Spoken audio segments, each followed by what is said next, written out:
Assalamualaikum warahmatullahi wabarakatuh. Sampurasun. Wilujeng patepang deui sareng ibu dina pangajaran bahasa Sunda. Kumaha daramang siswa-siswi sadayana? Mugia sadayana aya dina kaayaan sehat walafiat. Sareng tetep semangat dina diajar moda daring. Nah, dina danget ayeuna urang diajar materi ngeunaan materi dongeng. Nah, tapi sateacana urang pedar heula kompetensi dasarna. Tah, kompetensi dasar 3.5 mengidentifikasi struktur, fungsi sosial, aspek kebahasaan, dan nilai-nilai kehidupan yang terkandung dalam dongeng. Nah, kadeopatna menyusun dan mengkomunikasikan dongeng yang disimaknya dengan memperhatikan struktur dan aspek kebahasaan, pelafalan, dan lagu kalimat atau lentong serta ekspresi yang tepat. Anu baris dipedar mimiti nyaeta ngeunaan wangenan dongeng. Nah, dongeng teh nyaeta carita rekaan anu ngandung hal-hal pamohalan. Nilik kana wandana jeung eusina dongeng teh kaasup kana rekaan baheula. Kunaon cenah ai dongeng masok disebut ngandung hal-hal pamohalan? Tah ai pamohalan teh hal-hal anu teu asup kana akal. Contona sapertos kieu.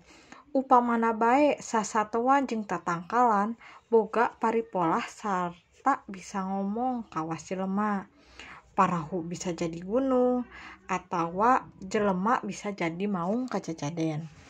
Anu salajengna aya ciri-ciri dongeng. Sumebarna sacara lisan. Nah, jadi dongeng mah turun-tumurunna teh ngaliwatan omongan, caritaan ti hiji jalma ka jalma sejena. Teras teu kanyahoan saha anu ngarangna atawa disebut oge anonim. Nah, hideuk terang teu carita sangkuriang, dongeng sangkuriang saha anu ngarangna. Tangtu henteu kan? Tah eta teh disebatna anonim. Ngagunakeun basa lancaran, eusi caritana oge mangrupa rekaan. Aya unsur pamohalanana, anu teu asup akalna. Nah, teras ukuranana oge ilaharna pondok. Tah, biasana dina panjangna oge paling mung 2 dugikeun ka 3 lembar.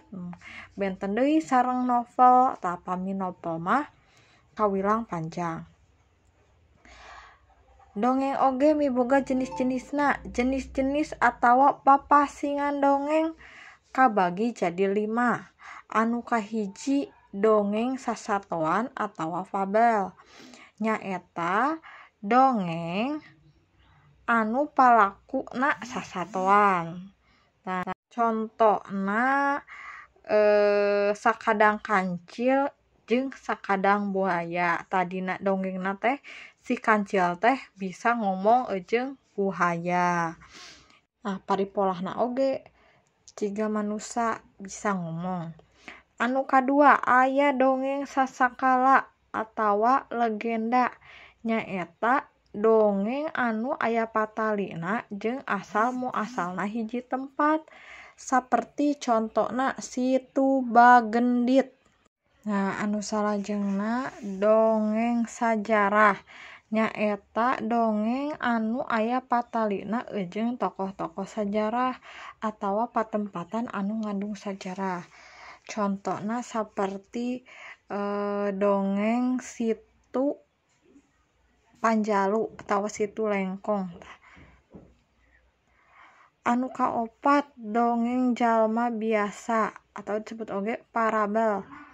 Nyaeta dongeng anu palakuna jalma biasa.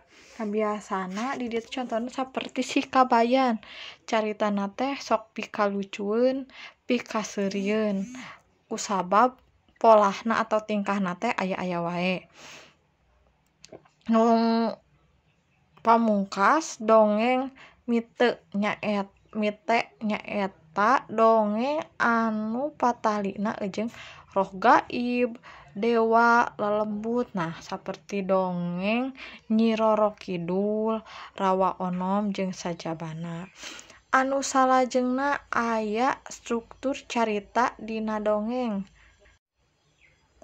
atawa unsur intrinsik. Nah, jadi dina sabeundelan dongeng misalna urang teh keur maca dongeng Sakadang Peucang jeung Sakadang Buaya. Tah, dina eta teh pasti aya tema nanaon. Tema teh nyaeta ide pokok atawa gagasan.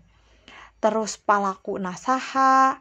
Tah, palaku dina carita Sakadang Peucang jeung Sakadang Buaya teh nyaeta nu kahiji palaku anu watekna bager, biasana disebut protagonis, nyaeta si Sakadang Peucang. Sedengkeun anu antagonis nyaeta Sakadang Buaya. Nah, salajengna aya latar. Tah, dina latar teh kabagi jadi 3. Aya latar suasana, tempat, jeung kaopat aya galur. Galur kabagi jadi 3. Aya galur maju, galur mundur, sareng galur campuran. Anu kalima nyaeta amanat atawa pesen tina eta dongeng. Nah, mung sakitu heula materi anu didugikeun dina lawungan dinten ieu. Tah, kangge minggon payun urang paluruh unsur intrinsik dina hiji dongeng.